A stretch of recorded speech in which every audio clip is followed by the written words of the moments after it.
उठल्यावर मला घरातनं कॉल आला आणि लगेच बॅग भरलो आणि निघालो मी घरला जाण्यासाठी, कारण सगळ्यात मोठा विषय झालता. नमस्कार, मी प्रज्योत, तुमचं स्वागत आहे नवीन व्हिडिओ मध्ये. सकाळी उठून पहिल्यांदा ब्रश करून घेतलो आणि गरम पाणी बादलीत भरायला पाणीच गेलं. परत गार पाण्याची बादली भरून घेऊन आंघोळ करायला चालू केलो. मग सकाळी आंघोळ करून झाल्यानंतर येऊन हॉस्टेलच्या समोर बसलेलो उन्हाला आणि घरातनं फोन आला मला, सत्यनारायणची पूजा तुला या लागते म्हणून. आणि मग ह्या बॅगेत सगळी कपडे भरून घ्यायला चालू केलो. बॅग भरून झाल्यानंतर सगळे आवरलो आणि निघालो मी घरला जाण्यासाठी. घरी जाताना घरची नोंद वही असते, त्यात एंट्री करायला लागते आणि मग त्या वहीत मी एंट्री करून घेतलो.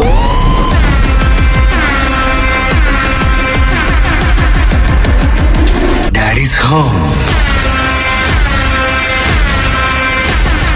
आणि घरी जाताना मला हा मित्र पण भेटला आणि हा म्हणाला मी पण चाललोय मालवण. आणि तिथल्याच मित्राने एका गाडी घेतली आणि आम्हाला सोडायसाठी आला स्टँडवर. आणि मग स्टँड वरती आल्यानंतर मला मिळाली कणकवलीची एसटी आणि मला कणकवली मधनं जायचं होतं फोंडा. मग मी तिकीट काढून घेतलं फोंडा. मी कंटिन्यू 5 तास प्रवास कराल तो म्हणताना भूक तर जास्त जायले म्हणताना वडापाव खाऊन घेतलो. आणि नेक्स्ट पार्ट साठी कमेंट नक्की करा.